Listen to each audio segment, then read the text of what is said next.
पैसा है तो बड़ी बड़ी बड़ी बड़ी बातें है, पैसा है तो लंबी लंबी लंबी लंबी रातें है, पैसा है तो 5 स्टार सारी मुलाकातें है, पैसा है तो गलियां भी सारे मांग खाते।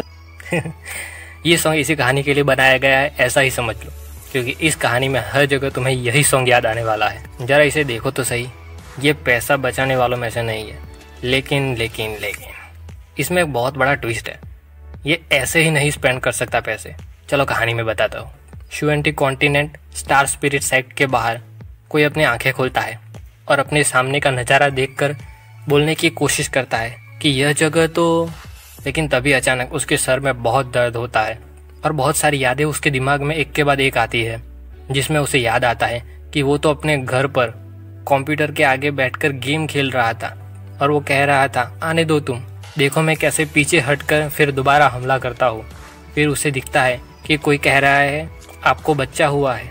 फिर कहीं पर कोई एक लड़का किसी लड़की को नहाते हुए छुप कर देख रहा होता है, जिसे देखकर लड़की चिल्लाकर कहती है, तुम फिर यहाँ पर झांक रहे हो। फिर अगले फोटो में वो अपनी माँ से इमॉर्टल कल्टीवेटर बनने के बारे में कहता है और उसकी माँ जवाब देती है कि हमारे पास पैसे नहीं है।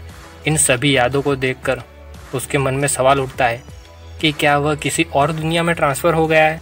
यह जगह श्यूएनटी कॉन्टिनेंट है, एक ऐसी दुनिया जहां मार्शल आर्ट की इज्जत सबसे ऊपर होती है।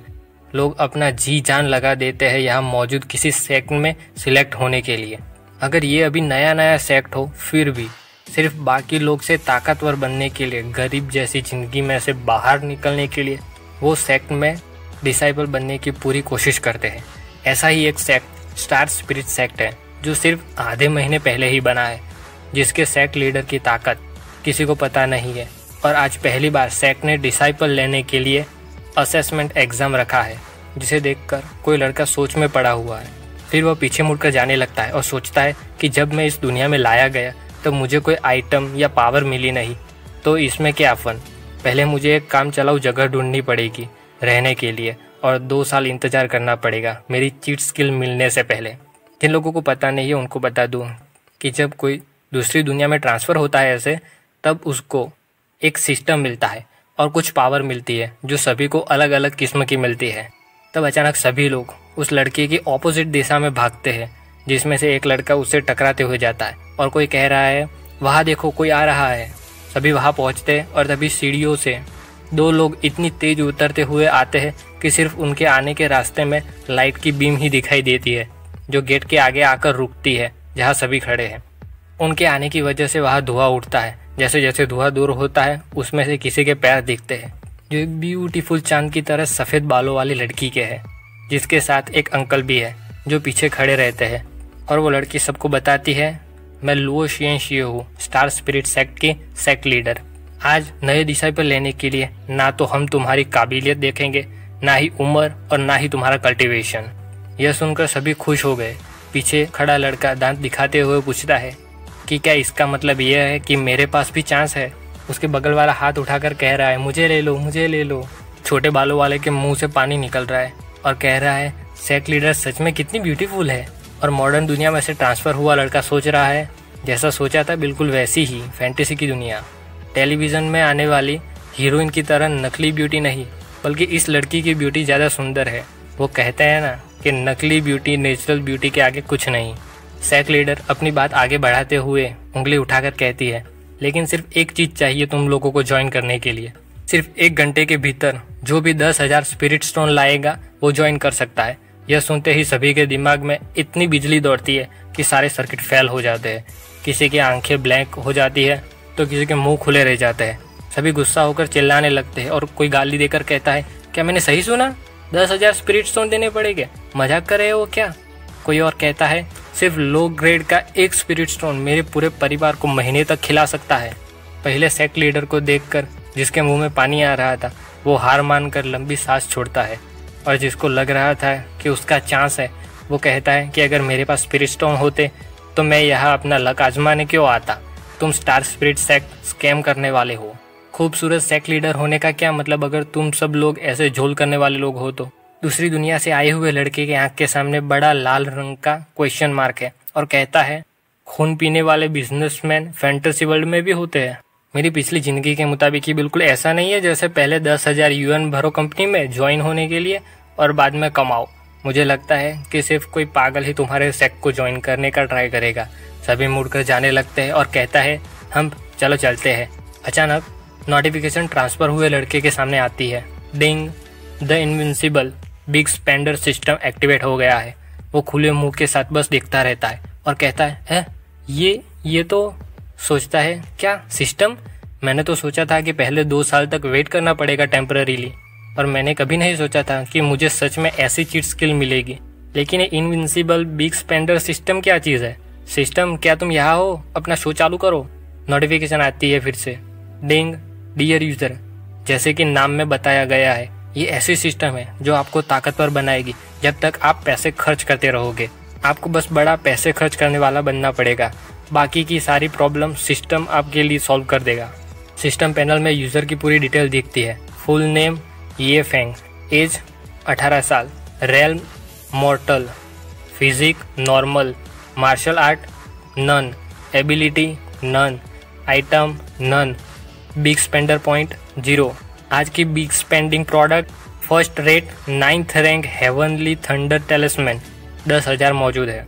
नोटिफिकेशन आती है। डिंग, सिस्टम आपको अनलिमिटेड स्पिरिट स्टोन किसी भी ग्रेड के प्रोवाइड कराएंगे। Spirit crystal, immortal spirit crystal अभी इस दुनिया की करेंसी है।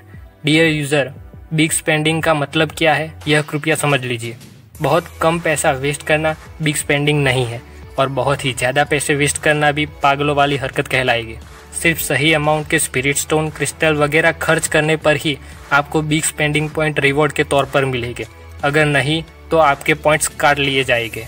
डिंग, सिस्टम के द्वारा दिया गया रैंडम कोई भी मिशन को पूरा करके भी आप पॉइंट पा सकते हैं, जिसे देखकर वो खुश हो जाता है। डिंग, महंगी प्रोडक्ट पर रोज पैसे खर्च करने पर भी आपको पॉइंट मिलेंगे, लेकिन अगर ज़्यादा ही बड़ा खर्चा होगा तो उसके मुताबिक आपके पॉइंट काट लिए जाएंगे। यह देखते उसका मूड उतर जाता है। डिंग, बिग स्पेंडर पॉइंट का उपयोग यूज़र के रैम को अपग्रेड करने, मार्शल आर्ट में ताकत बढ़ाने के लिए, एबिलिटी हासिल करने के लिए और स्पेशल आइटम पाने के लिए भी कर सकते हैं। यह सब देखकर वह सोचता है कि यह कोई ऐसे ही खर्चा करना नहीं है। मैं यहाँ अमीर हूँ लेकिन पागल नहीं। डिंग, दिया गया मिशन यहाँ है। स्टार स्पिरिट सेक्ट ज्वाइन करो। अगर सक्सेसफुल रहे तो इनाम में 100 बिग स्पेंडिंग पॉइंट मिलेंगे। अगर फेल हो गए तो 100 पॉइंट आपके बैलेंस में से काट लिए जाएंगे। तुम मिशन के लिए मना कर सकते हो। यह देखकर वह अजीब सा मुंह बनाकर कहता है, तुमने सच में मुझे तय करने दिया है? वहाँ दूसरी ओर अंकल क्यूएन शुए को पूछते हैं, माय लेडी, ये सब बच्चे गरीब बैकग्राउंड वाले परिवार से आते हैं। आपने जानबूझकर ऐसा स्टंट किया ताकि कोई डिसाइपल रिक्रूट ना करना पड़े। मैंने सही कहा ना? वह जवाब देती है, मैं जानती हूँ ये उनकी अनिच्छा है हमारे सेक्ट के मेंबर ना बनने के लिए। इसमें मेरी कोई गलती नहीं है। अगर मेरे पिताजी भी जानते वो भी कुछ नहीं कर सकते इसके बारे में। अंकल कुछ कहना चाहते हैं सामने, लेकिन कहते कहते रुक जाते हैं और फिर कुछ नहीं कहते। हम यहाँ से आगे लुओ क्यूएन शुए को मून वाइट कह के बुलाएंगे। स्नो वाइट तो ऑलरेडी डिज्नी में मौजूद है, इसलिए ये अब से हमारी मून वाइट होगी। ओके। मून वाइट गहरी सांस छोड़ती है और मन में सोचती है, मेरे पिताजी भी अपने सही सोच में नहीं होंगे जब उन्होंने मुझे यह सेक्ट ओपन करने के लिए कहा था। वो भी यह कहकर कि मैं जब तक यहाँ हूँ अपना माइंड शार्प कर लूँ। ये साफ साफ मेरे कल्टीवेशन की तरक्की में देरी करना है। मेरे पिताजी स्टार पोलर सेक्ट के सेक्ट लीडर लुओ वूमिंग, हालांकि उन्हें नहीं पता होगा कि मैं हकीकत में एवरलास्टिंग श्राइन की साइंटिस्ट हूँ, जो एक झगड़े की शिकार बनी हूँ और यहाँ पुनर्जन्म लिया है। मेरे लिए वापस ऊपर जाना ही मायने रखता है। मुझे बिना रोके कल्टीवेट करते रहना चाहिए। Cosmos sword sect, Penglai immortals, sky martial sect. मेरे टर्ब्यूलेशन में से पसार होने के बाद ऊपर के रेल्म में जाने पर सबसे पहले मैं अपने मास्टर को मेरी हत्या के बारे में बताऊंगी। अगर इन सेक्ट वालों को अपने हाथों से ख़त्म नहीं किया तो मेरा नाम लुओ क्यूएन शुए नहीं। ये सब सोचने के बाद वह पीछे मुड़कर जाने लगती है और अंकल को कहती है, एल्डर बाय, चलो चलते हैं। ओके, तो अंकल का नाम एल्डर बाय। वो आगे कहती है, यहाँ कोई नहीं है जो हमें 10,000 स्पिरिट स्टोन देने के लिए आगे आएगा। अगर उनके पास होते भी तो वो हमारे जैसे नए नए सेक्ट पर क्यों वेस्ट करेंगे। तभी पीछे से एक डोरेमोन का हाथ ब्लू कलर की अंगूठी आगे करता है। देखो, मैं झूठ नहीं बोल रहा, यह सच में डोरेमोन जैसा हाथ है, तुम खुद देख लो। वो कहता है, सेक्ट लीडर, क्योंकि सेक्ट अभी अभी बना है तो आपके पास पैसे की कमी होगी। ये डिसाइपल खुशी खुशी आपको 100,000 यानी 1,00,000 लो ग्रेड स्पिरिट स्टोन देने के लिए तैयार है। ये सुनते ही मून वाइट चौंक जाती है और पीछे मुड़कर कहती है, ये कैसे हो सकता है। वो सीढ़ियों से नीचे खड़ा रहता है और एल्डर बाय उसे पूछते हैं, तुम कह रहे हो कि तुम अपनी मर्जी से हमें 100,000 यानी 1,00,000 स्पिरिट स्टोन देना चाहते हो। वो आंखें बंद करके उस समय को सोचता है जब उसने कहा था कि कोई पागल ही होगा जो तुम्हारे सेक्ट को ज्वाइन करेगा। यह सोचकर थोड़ा सा हंस के रिंग के साथ हाथ आगे करके एल्डर बाय के सवाल का जवाब हाँ में देता है और मन में कहता है कि चलो मैं ही बन जाता हूँ वो पागल जो तुम्हें ज्वाइन करेगा।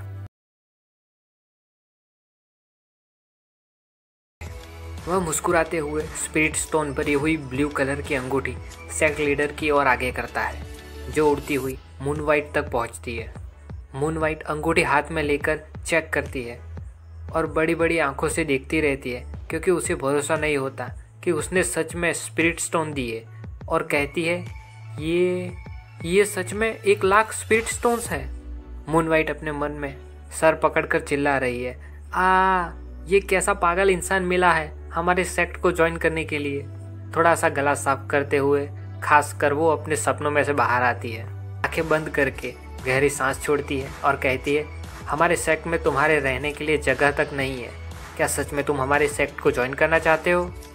ये फेंग अपना एक हाथ हवा में उठाकर आंखें बंद करके तारों की तरह चमकता हुआ कहता है, सेक्ट लीडर आप चिंता मत करो, ये डिसाइपल हमारे सेक्ट में बिल्डिंग बनाने के लिए लोगों को हायर कर सकता है।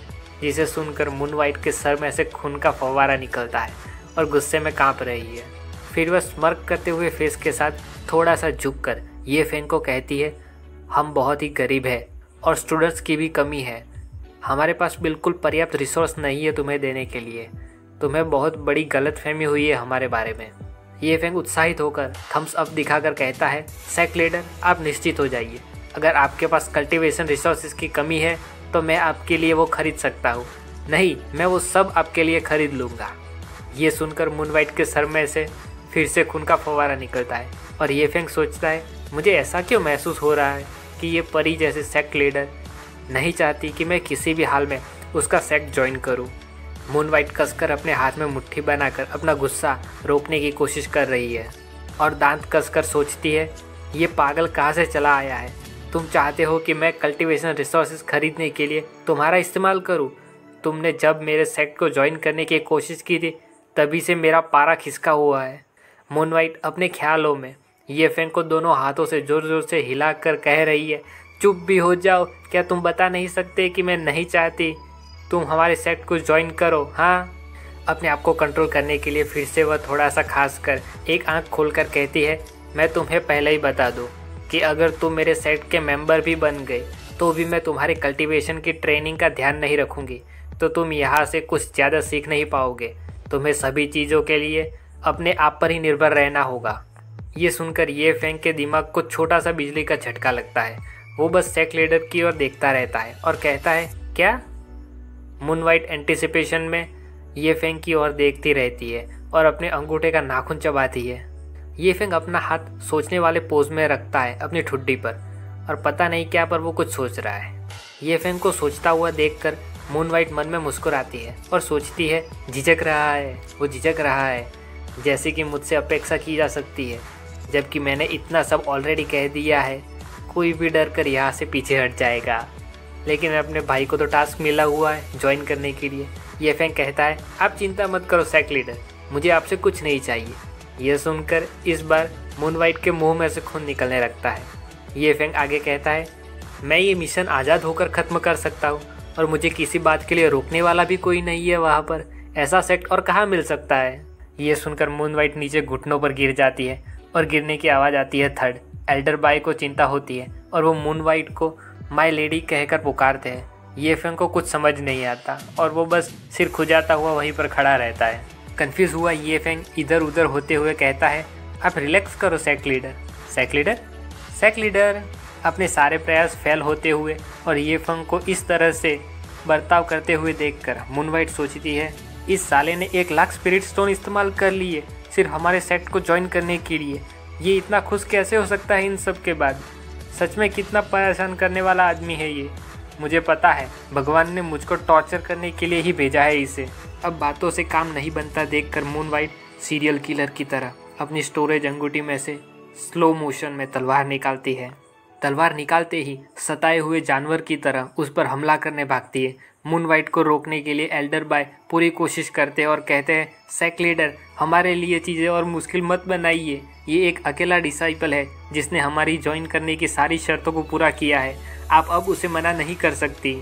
ऐसे कभी ऊपर कभी नीचे होते हुए सीन को देखकर ये फेंग अब पूरा कन्फ्यूज आ गया है और बस सिर खुजाता हुआ ब्लैंक आंखों से देखता रहता है। एल्डर बाय मून वाइट को शांत करने में कामयाब रहते हैं। उसकी तलवार को एक हाथ में अपने सीने पर पकड़ रखा है और गहरी सांस छोड़ते हैं। मून वाइट अभी भी इतराई हुई तो है, नीचे हाथ मोड़कर कहती है, अच्छा ठीक है तो फिर आज से तुम हमारे स्टार स्पिरिट सेक्ट के डिसाइपल हो।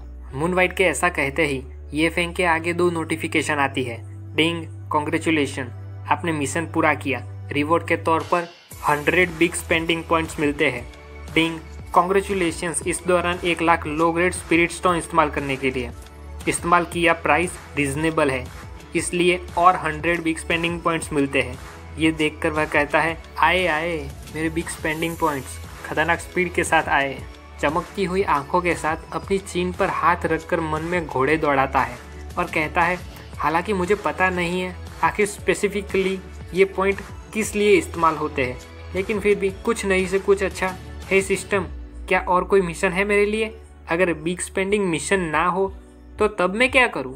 उसके सामने 2 नोटिफिकेशंस आती है, जिसकी ओर देखने के लिए छोटे बच्चे की तरह एक्टिंग करते हुए मुंह के सामने हाथ रखकर आसपास चेक करता है कि कहीं सिस्टम की ओर देखते वक्त कोई उसे देख तो नहीं रहा। नोटिफिकेशन में आया है, डिंग, डियर यूज़र, कृपया अपने आप बिग स्पेंडिंग वाले काम ढूंढो। डिंग, क्विक रिमाइंडर, खर्चा किए गए स्टोन और पॉइंट्स के बीच में कोई लिंक नहीं है। जब तक कोई बड़ा खर्चा करने वाला काम होगा पॉइंट्स मिलने की गारंटी है। ये फेंग थोड़ा तेज चलते हुए मून वाइट के पास आकर कहता है, सेक्ट लीडर, मैं इस सेक्ट में अकेला डिसाइपल हूँ, है ना? तो फिर इसका मतलब ये हुआ ना कि मैं आपका डायरेक्ट डिसाइपल हूँ।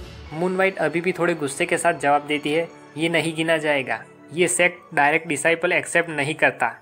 ये फेंग सर खुजाता हुआ खड़ा रहता है और मून वाइट उसकी तरफ क्यूट वाले गुस्से के साथ देखती है और सोचती है, हालांकि मैंने ये ज़रूर कहा कि मैं सेक्ट के डिसाइपल के पीछे ध्यान नहीं रखूँगी, लेकिन मैंने अपने पिताजी को वादा किया था कि मैं उनके फ्यूचर कल्टीवेशन में जवाबदारी रखूँगी। लेकिन ऐसा लगता है कि तुम सच में मेरे डायरेक्ट डिसाइपल बनना चाहते हो, लेकिन ऐसा होने नहीं वाला। ये फेंग हाथ आगे बढ़ाकर कहता है, सेक्ट लीडर, आप बस प्राइस बताओ, मैं बहुत अमीर हूँ, मैं बार्गेन नहीं करूँगा। ये सुनकर एल्डर बाय को क्या एक्सप्रेशन देने चाहिए यही समझ नहीं आ रही और मून वाइट गहरी सांस छोड़कर सोचती है कि तुम डायरेक्ट डिसाइपल की सीट भी पैसों से खरीदना चाहते हो। फिर वो अपना सुंदर वाला चेहरा वापस लाकर कहती है, इंटरेस्टिंग। मून वाइट ये फेंग की और अपना हाथ आगे करके कहती है, ये पॉसिबल है, तुम 1 lakh high grade spirit stone दोगे तो। जब तक तुम इतने सारे स्पिरिट स्टोन निकाल सको तो हमारा सेक्ट तुम्हें डायरेक्ट डिसाइपल के तौर पर ले सकता है। ये सुनकर ये फेंग हिल जाता है, उसके मुंह का रंग उड़ जाता है और पूछता है, क्या?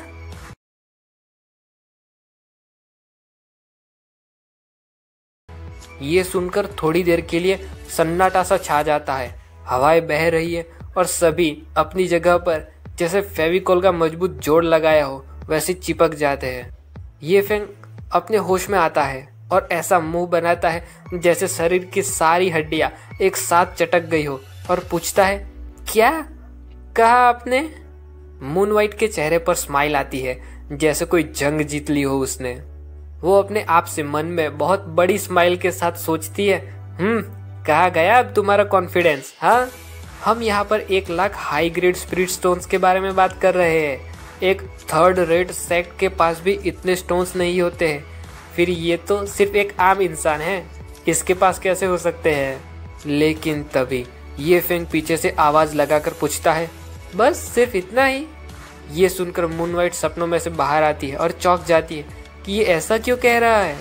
फिर ये फेंग अपने कपड़ों में हाथ डालता है कुछ ढूंढने के लिए, वो भी जुबान दिखाते हुए, और फिर आंखें बंद करके बड़ी स्माइल के साथ वो एक रिंग आगे करता है और कहता है, सेक्ट लीडर, ये रहे आपके 5 lakh high grade spirit stones.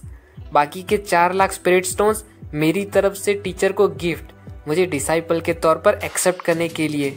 यह देखकर मून वाइट ऐसा करती है जैसे एक बच्चा करेले की सब्जी को देखकर करता है, और ये फेंग अपने मन में कहता है, पैसे उड़ाने में मेरा मुकाबला कोई नहीं कर सकता, और फिर मैं डायरेक्ट डिसाइपल के टाइटल का इतना अच्छा चांस कैसे गवा सकता हूँ भला। नोटिफिकेशन आती है, डिंग, बधाई हो डियर यूज़र, आपने फिर से सही अमाउंट इस्तेमाल किया है, आपको 200 बिग स्पेंडिंग पॉइंट्स रिवॉर्ड मिलते हैं। मून वाइट अंगूठी को हाथ में देखते देखते कांप रही है और सोचती है, 5 लाख, 5 लाख, ये 5 lakh high grade spirit stones है। अगर तुम इतने स्पिरिट स्टोन्स के साथ किसी थर्ड रेट सेक्ट में जाओगे तो सेक्ट लीडर खुद तुम्हें अपना पूर्वज कहकर बुलाएगा। फिर गहरी सांस छोड़ती है, अभी भी कांपते हुए वो अपना सर पकड़ती है। शायद इतना उड़ाऊ इंसान देखकर चक्कर आने लगे होंगे, लेकिन अब आदत पाड़ लेनी चाहिए, क्योंकि ऐसे तो कई सारे झटके वो रोज रोज देने वाला है। खैर, इच्छा तो नहीं है, फिर भी वह कहती है, वादा आखिर वादा होता है, आज से तुम हमारे सेक्ट के डायरेक्ट डिसाइपल हो। और मुंह घुमाकर गुस्से से ही लेकिन एक तलवार देती है। ये फेंग तलवार की ओर देखते हुए धीरे से हाथ बढ़ाता है उसे लेने के लिए, और मून वाइट कहती है, ये deep black sword direct disciple बनने के लिए तुम्हारे मास्टर की ओर से गिफ्ट। लेकिन वो अपने मुंह पे हाथ रखकर सोचती है कि अगर इस बात के समाचार बाहर गए तो मेरी रेपुटेशन बहुत नीचे गिर जाएगी, और लोग कहेंगे उसने सच में डायरेक्ट डिसाइपल एक्सेप्ट किया, वो एवरलास्टिंग श्राइन की साइंटिस्ट अच्छाई के लिए है। ये सोचना कि वो डिसाइपल से रिश्वत लेगी बहुत बुरी बात है। लेकिन यहाँ पर पहली बार ये फेंग को झटका लगता है और वो चौंक जाता है जब सिस्टम की नोटिफिकेशन आती है जिसमें लिखा हुआ है, डिंग, यूज़र एक इनविंसिबल बिग स्पेंडर है, वो किसी की चीज़ ऐसे कैसे ले सकता है। डिंग, 20 बिग स्पेंडिंग पॉइंट्स काट लिए गए हैं। अगर वो चीज़ वापस दे दी जाए या उसका सही भुगतान दिया जाए तो काटे गए पॉइंट्स वापस आ जाएंगे। अब ये फेंग काँप रहा है और दोनों हाथों से सिस्टम को पकड़कर कहता है, सिस्टम, तुम छोटी छोटी बातों का बहुत ज़्यादा बारीकी से ध्यान रखते हो, हाँ। फिर वो थड़ के आवाज़ के साथ घुटनों पर गिर जाता है मून वाइट के सामने। तलवार दोनों हाथों से ऊपर करके मून वाइट की ओर आगे करता है, जिसे देखकर मून वाइट को कुछ समझ नहीं आ रहा कि ये कर क्या रहा है, और वो नीचे की ओर ये फेंग की तरफ देखकर गुस्से में पूछती है, इस सब का क्या मतलब है। ये फेंग का मुंह बिगड़ा हुआ है लेकिन फिर भी खुश दिखने की कोशिश कर रहा है और कहता है, मास्टर, मैं ऐसी चीज़ के लिए लायक नहीं हूँ। ये डीप ब्लैक सॉर्ड, मुझे ये नहीं चाहिए। अगर आप मुझे ये देना ही चाहती है तो कीमत बताइए इसकी, कितनी देनी होगी। मून वाइट गुस्से में बहुत स्पीड के साथ ये फेंग के हाथ में से तलवार ले लेती है और कहती है, तुम अमीर हो इसका मतलब ये नहीं कि तुम सब कुछ पैसों से खरीद सकते हो। अगर तुम अपने टीचर का दयालु भाव भी एक्सेप्ट नहीं कर सकते तो फिर कोई बात नहीं, रहने दो इसे ऐसे ही। फिर वह गुस्से में मुंह फुलाकर पीछे मुड़कर सोचती है, इस डिसाइपल में अभी दूरदृष्टि की कमी है। ये डीप ब्लैक सॉर्ड एक खजाना है और एक 7th रैंक का स्पिरिचुअल हथियार है 7th ऑर्डर में से, और तुमने इसे वापस कर दिया। इसके बाद मून वाइट जहाँ खड़ी होती है वहाँ से जंप लगाती है हवा में, और कहीं से उसकी तलवार उड़ती हुई उसके पास आती है और वो उस पर सवार होकर चली जाती है गुस्से में। एल्डर बाय वही खड़े रहते हैं और ये फेंग थोड़ा सा टेंशन में पूछता है, एल्डर बाय, क्या सेक्ट लीडर बहुत मूर्ख नहीं है? जब मैं पैसे दे रहा हूँ तो फिर वो प्रॉफिट बनाने की कोशिश क्यों नहीं करती? एल्डर बाय मुंह के आगे हाथ रखकर कहते हैं, अच्छा होगा कि तुम अभी कुछ ना कहो, सेक्ट लीडर तुम्हें शायद सुन सकती है अभी भी। और सोचते हैं, फिर भी ऐसा कैसे हो सकता है कि एक सामान्य इंसान के पास इतना सारा पैसा कैसे हो सकता है? वैसे कोई बात नहीं, हमारी लेडी का मूड एक अजीब से पानी के पुल की तरह है। अगर उनके जीवन में कोई बदलाव नहीं आएगा तो उनकी कल्टीवेशन में कोई बढ़ोतरी नहीं आएगी और बॉटल नेक पर अटक कर रह जाएगी। इसके जैसे टूटे हुए पत्थर का आना हमारी लेडी के जीवन में बदलाव के लिए एक खुशखबर जैसा है। फिर एल्डर बाय भी कहीं से तलवार उड़ती हुई बुलाते हैं और कहते हैं चलो चलते हैं, ये ओल्ड मैन तुम्हें सेक ले जाएगा। जिसे देखकर ये फेंग थोड़ा सा हिल जाता है और फिर कहता है ओके।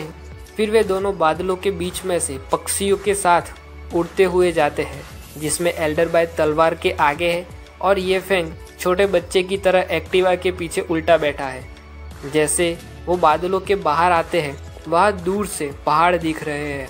ये फेंग को बैठे बैठे बोरियत हो रही है, इसलिए वो आसपास उड़ते हुए पक्षियों को गिनना शुरू कर देता है और गिनते गिनते पहुंचता है 30 पक्षी, 31 पक्षी, 32 पक्षी, 33 पक्षी। ये फेंग तलवार पर पीछे बैठे बैठे पक्षियों के साथ इतना फ्रेंडली हो गया कि पक्षियों ने उसके सर पर ही घोंसला बना दिया, जिसे देखकर एल्डर बाय को झटके लग रहे हैं। और ये फेंग बोरियत दूर करने के लिए सिस्टम को पॉइंट्स किसके लिए इस्तेमाल होते हैं ये पूछता है सिस्टम, क्या इस फैंटेसी वर्ल्ड में spiritual root, innate scale, divine bodies वगैरह वगैरह है? ये बिग स्पेंडिंग पॉइंट्स किस लिए इस्तेमाल होते हैं?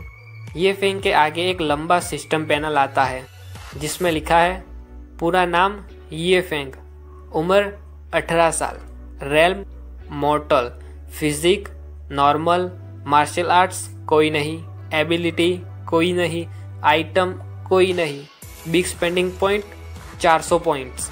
आज की big spending product first rate 9th rank heavenly thunder talisman 10,000 मौजूद है अभी।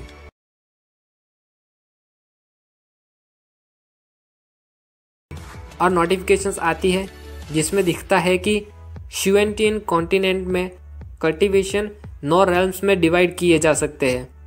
Spiritual sea realm, chi gathering realm, spirit fusion realm, foundation establishment realm, soul formation realm, amethyst palace realm, primordial soul realm, void realm और transcending tribulation realm. Ye Feng system में उंगली करके आगे information देखता है, जिसमें आगे दिखाता है कि सभी रेल्म आगे और 9 भागों में बांटे जाते हैं।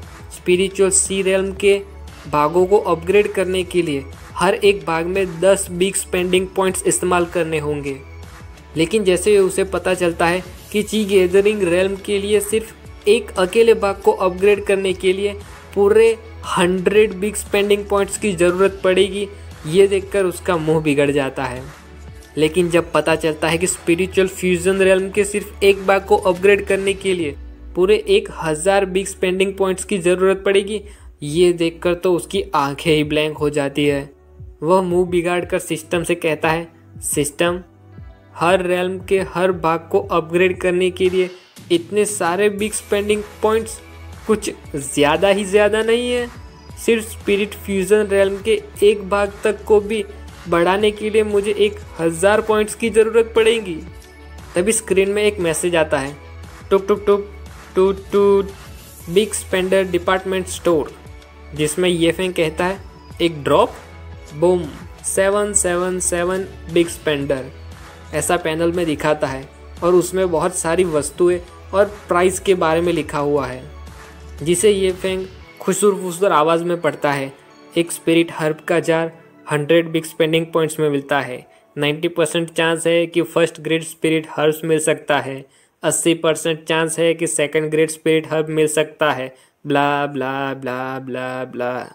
यूज़र की कल्टीवेशन में अपग्रेड होने के बाद भी संभावनाएं नहीं बदलेंगी।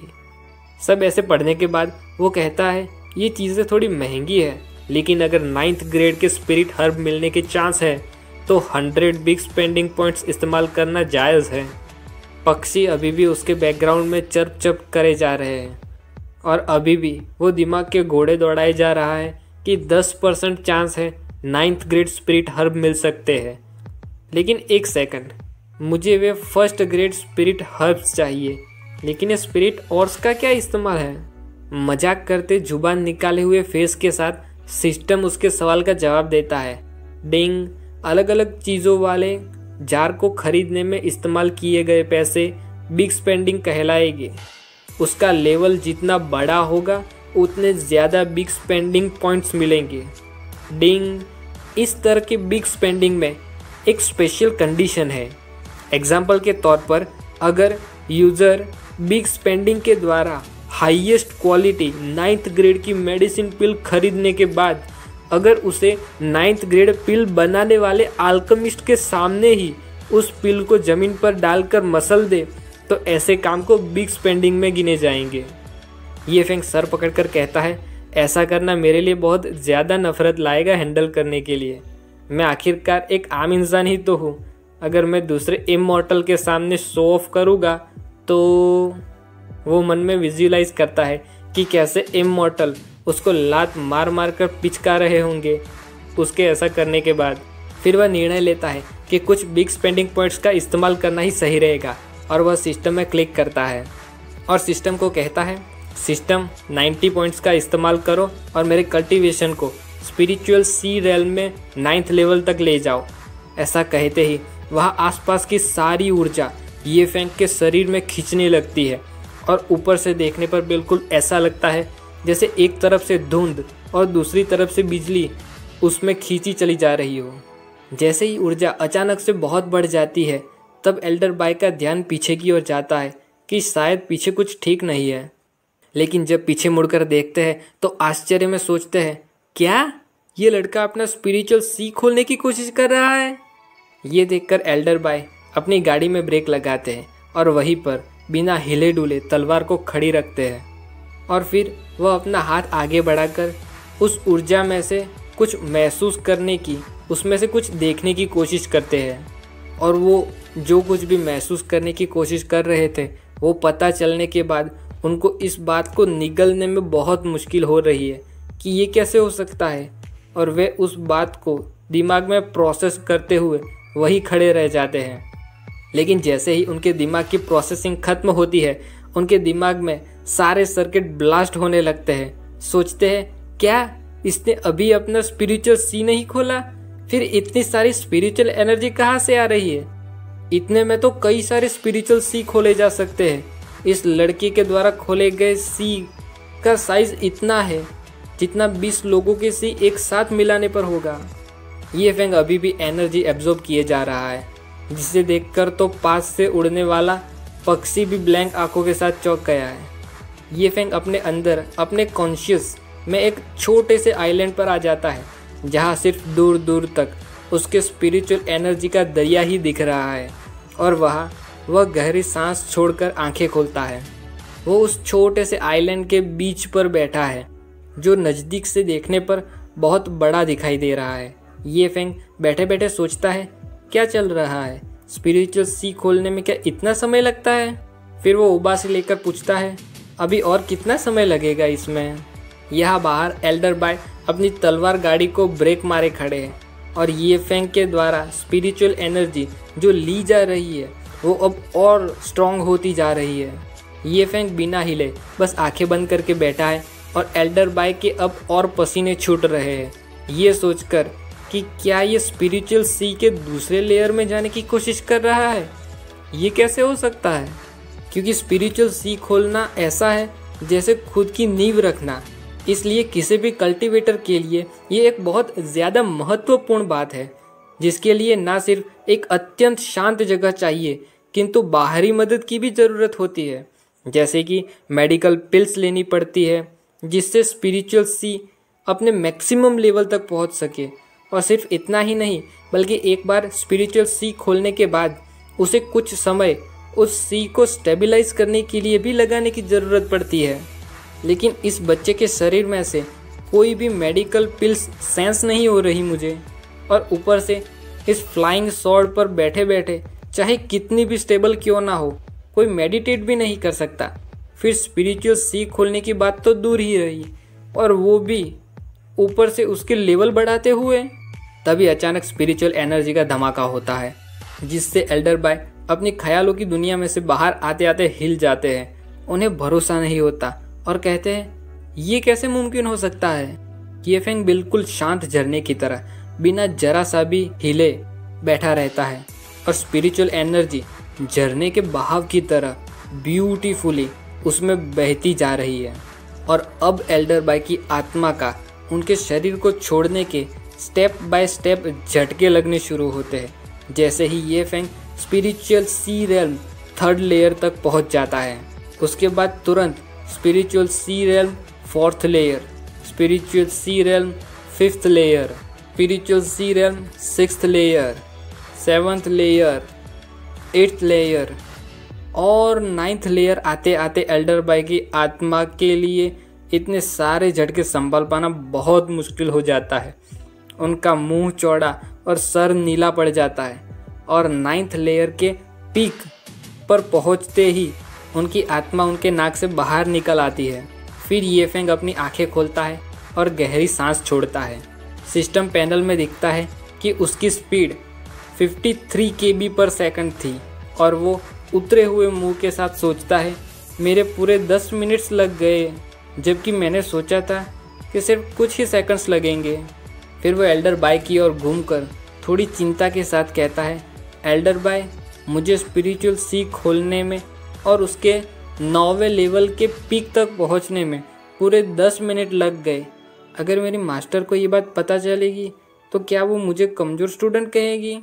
ये सुनकर एल्डर बाय कन्फ्यूज़न में आ जाते हैं और पूछते हैं, कमज़ोर? तुम कह रहे हो कि तुम कमज़ोर हो, और अगर तुम कमज़ोर हो तो फिर मैं क्या हूँ? उस समय जब मेरे पास ज़रूरी रिसोर्सेस आ गए थे मेरी कल्टीवेशन ट्रेनिंग के लिए, उसके बाद पूरे 8 महीने तक कड़ी मेहनत करने के बाद मैं पीक लेवल यानी स्पिरिचुअल सी रेल्म के 9th लेयर तक पहुंच पाया था, और वो भी एक पावरफुल टेक्निक और एक पावरफुल कल्टीवेटर के प्रोटेक्शन की मदद से। फिर एल्डर बाय मुल्ला दो प्यादा की तरह अपनी दाढ़ी को सहलाते हुए एक मिस्ट्री सॉल्व की हो ऐसे कहते हैं, तभी मैं सोचूं तुम्हें सेक्ट की ओर से किसी टेक्निक की क्यों ज़रूरत नहीं है, क्योंकि तुम्हारे पास पहले से ही एक पावरफुल कल्टीवेशन टेक्निक मौजूद है। ये सुनकर ये फेंग एक नादान बच्चे की तरह मुंह बनाकर एल्डर बाय को कहता है, कौन सी टेक्निक? मेरे पास कोई टेक्निक नहीं है और ना ही मेरे पास कोई स्पिरिचुअल रूट्स है।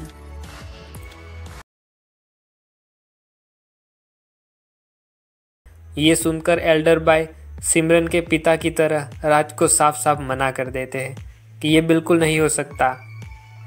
एल्डर बाय को ये फेंग की बात पर भरोसा नहीं होता तो चेक करने के लिए उनका पर्पल एनर्जी से भरा हुआ हाथ आगे बढ़ता है और वो बहुत ही तनाव भरे चेहरे के साथ ये फेंग के सर पर हाथ रखकर एनर्जी इंडक्शन की मदद से कुछ महसूस करने की कोशिश करते हैं, जो ये फेंग को कुछ समझ में नहीं आता, इसलिए उसके पसीने छूट रहे हैं। लेकिन ये फेंग में से एनर्जी को सेंस करके एल्डर बाय के कदम लड़खड़ा जाते हैं कि ये सच में क्या हो रहा है, लेकिन ये फेंग बस मुस्कुराता हुआ वहीं बैठा रहता है। फिर एल्डर बाय थोड़े गुस्से और थोड़े कन्फ्यूज़न वाले मिक्स इमोशन के साथ ये फेंग पर चिल्लाते हैं और कहते हैं, ये सच है, तुम्हारे पास कोई स्पिरिचुअल रूट्स नहीं है? ये फेंग उंगली से अपना गाल खुजलाता हुआ पूछता है, एल्डर बाय, मैं आपसे झूठ क्यों बोलूँगा? एल्डर बाय मुंह के आगे हाथ रखकर थोड़ा सा खास कर अपने होश में आते हैं और सोचते हैं, तो क्या सच में अपना स्पिरिचुअल सी खोला या नहीं, या फिर ये कोई स्पेशल टाइप का सी था जिसमें बहुत लंबा दरिया होता है? फिर अचानक एल्डर बाय का मूड चेंज हो जाता है और वो पीछे मुड़कर कहते हैं, चलो हम तुम्हारे मास्टर को ही खुद तुम्हारी कंडीशन चेक करने देंगे। ये सुनकर ये फेंग अचानक चौंक जाता है और एल्डर बाय गहरी सांस छोड़कर सोचते हैं, वैसे भी ये मेरा डिसाइपल नहीं है तो मैं यंग लेडी को ही इस अजीब सी प्रॉब्लम के बारे में टेंशन लेने दूंगा। इतना होने के बाद एल्डर बाय बहुत तेज़ी से बादलों के ऊपर से गुजरते हैं, शायद जल्दी में है कि ये कोई और नई अजीब प्रॉब्लम खड़ी करे, उससे पहले इसको सेक्ट पहुंचा दूं। वो सेक्ट पहुंच गए जहां बाहर का नज़ारा बहुत ही सुंदर दिखाई देता है, जिसमें उगते सूरज की हल्की रोशनी, पक्षियों की मधुर आवाज़, बादल और पेड़ पौधों के साथ रंग बिरंगी मकान है। वो सेक्ट के अंदर जाते हैं जहां मून वाइट आराम से पैर पर पैर चढ़ाए और एक हाथ पर अपना सर झुकाए पूछती है, एल्डर बाय, आपको सेक्ट पहुंचने में इतना समय क्यों लग गया? एल्डर बाय का पूरा शरीर काँप रहा है और जवाब देते हैं, यंग लेडी, आपके प्रिय डिसाइपल ने एक्चुअली एक ब्रेक थ्रू पाया। ये फेंग बाजू में अपना हाथ और फिस्ट जोड़कर थोड़े डरे हुए इमोशन के साथ खड़ा है और एल्डर बाय अब ज़्यादा कांपते हुए आगे कहते हैं, उसने अपना स्पिरिचुअल सी खोला जो कि आपके सी से 20 गुना ज़्यादा बड़ा है और पीक लेवल तक भी ब्रेक थ्रू किया, स्पिरिचुअल सी रेल्म के 9th लेवल तक। ये सुनकर मूनवाइट थोड़ी सी चौंक जाती है कि तभी एल्डर बाई एक और धमाका करते हुए कहते हैं कि एक और बात, उसके पास कोई स्पिरिचुअल रूट्स नहीं है। और ये सुनकर तो मूनवाइट बहुत तेज़ी से पूरी पिंक एनर्जी में लिपटी हुई उड़ती उड़ती ये फेंग के पास आती है, अपना एक हाथ आगे बढ़ाए हुए। एल्डर बाय उतनी ही तेज़ी से पीछे मुड़कर ये फेंग से दूर थोड़ा सा पीछे उल्टे होकर खड़े हो जाते हैं। यहाँ पर पता नहीं क्यों लेकिन मुझे ऐसा लग रहा है कि उनके दिमाग में या तो डर से भरी बातें आ रही है या फिर कुछ डर्टी बातें आ रही है। खैर, मूनवाइट आके ये फेंग के सर पर हाथ रखकर आश्चर्य में देखती है और पूछती है, ये फेंग, तुम्हारे पास तो सच में कोई स्पिरिचुअल रूट्स नहीं है, फिर तुमने कैसे अपना स्पिरिचुअल सी खोला और ब्रेक थ्रू किया? ये फेंग कुछ बहाना निकालने जा रहा था कि मास्टर वो मैंने कि तभी बाहर से किसी की ज़ोरों से चिल्लाने की आवाज़ आती है। Full moon sect formal visit के लिए आया है। हम स्टार स्पिरिट सेक्ट को कहते हैं कि बाहर आओ, हमारा स्वागत करो। ये सुनकर ये फेंग का ध्यान पीछे जाता है और एल्डर बाय अभी भी पीछे ये फेंग से बहुत दूर उल्टा होकर खड़े हैं। बाहर एक ब्लू कपड़ों वाले अंकल और 3 बच्चे खड़े हैं जो कि मास्टर डिसाइपल जैसे लग रहे हैं, जिसमें से अंकल हाथ को आगे बढ़ाकर बोलते हैं, तुम्हारा स्टार स्पिरिट सेक्ट इतना बेशर्म क्यों है? तुम हमेशा ऐसे बिना डिसाइपल के सेक्ट बनकर तो नहीं रह सकते, है ना?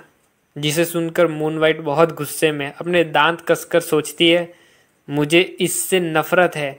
ये अजीब डिसाइपल ऑलरेडी बहुत परेशान कर रहा है, ऊपर से ये एक और सिरदर्द चला आया मुंह उठाकर। मैं कब शांति से कल्टीवेट करने पर ध्यान दे पाऊंगी?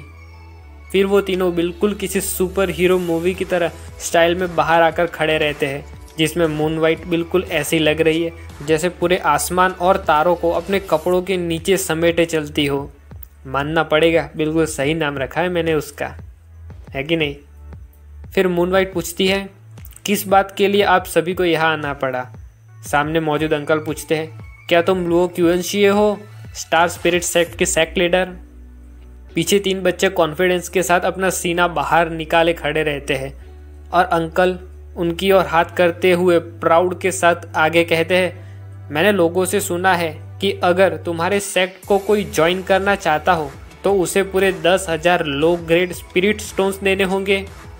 मैं तो चौंक गया ये सुनकर, तो मैं अपने डिसाइपल के साथ उस डिसाइपल को टेस्ट करने आया हूँ जिसने अभी अभी तुम्हारे सेक्ट को ज्वाइन किया है इसी मेथड से। मूनवाइट चिड़ी हुई और गुस्से के साथ ये फेंग की ओर देखकर सोचती है, अगर मेरा कोई डिसाइपल नहीं होता तो मैं सीधा उसके मुंह पर उसे मना कर देती, लेकिन आखिरकार क्यों मेरे सामने एक के बाद एक इतनी सारी तकलीफ़ें आए जा रही है। लेकिन ये फेंग इस सब से अनजान, बिना किसी इमोशन के बस वही खड़ा रहता है। लेकिन तभी मूनवाइट के दिमाग की बत्ती जलती है और अपने आप को मन में कहती है, लेकिन एक सेकंड, अगर ये फेंग सामने वालों से हार जाए और उनसे मार खाकर उसे सदमा लग जाए तो वो हमारी सेक्ट को छोड़कर हमेशा के लिए चला जाएगा। ऐसा सोचकर वो ये फेंग को कहती है, सामने वाले बड़ी दूर से आए हैं, लड़ाई के लिए मना करना हमारे सेक्ट की रेपुटेशन खराब कर देगा। सामने 3 लोग हैं स्पिरिचुअल सी 9th रेल्म के, क्या तुम्हें कॉन्फिडेंस है कि तुम कर पाओगे? ये फेंग सोचता है कि ऐसा लगता है हेवनली थंडर टेलिस्मैन ऐसे सिचुएशन में बहुत अच्छे से काम आने वाले हैं। और मूनवाइट को पूछता है, मास्टर, क्या ऐसी लड़ाई में मैं टेलिस्मैन का इस्तेमाल कर सकता हूँ? और मूनवाइट भी सामने जवाब दे देती है कि तुम कर सकते हो, बस अब तो और क्या ही चाहिए, अब भाई उड़ाएगा सबके होश दोबारा। तभी सामने मौजूद 3 डिसाइपल अपने ही पैरों पर कुल्हाड़ी मार देते हैं, कहते हैं कि सेक्ट लीडर, आपको अपने डिसाइपल को इतना ज़्यादा फेवर नहीं करना चाहिए। डिसाइपल को अपने आप एक दूसरे से सीखने देना चाहिए। ऐसा कहते कहते वे अपने मुक्के तैयार कर रहे हैं। शायद ये सोच रहे होंगे कि आज तो हाथ साफ करने का अच्छा मौका मिल गया।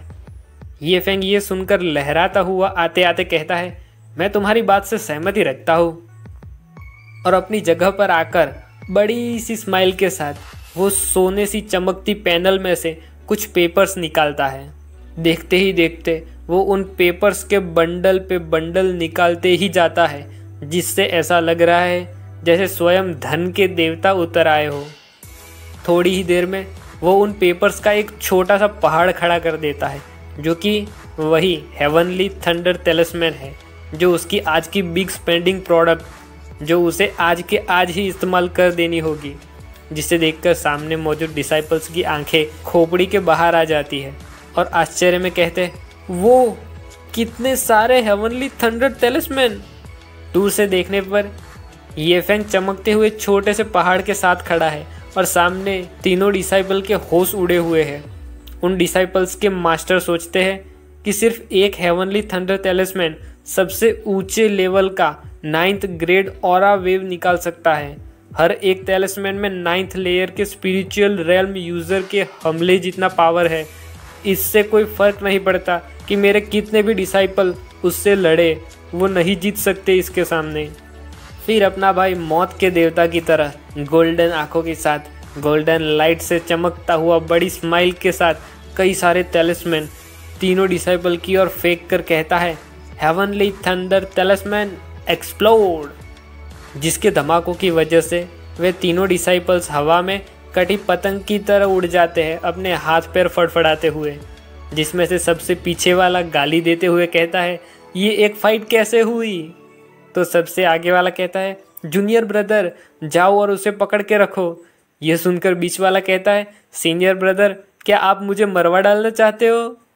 ये फेंग एक पागल सीरियल किलर की तरह खुशी के मारे लगातार थंडर टेलिस्मैन फेंकते जाता है और कहता है, हे बहुत मज़ा आ रहा है, बहुत मज़ा आ रहा है, जो देखने में बहुत अच्छा लग रहा है। सच कहूँ तो मुझे भी ये करने में मज़ा तो बहुत आएगा कसम से।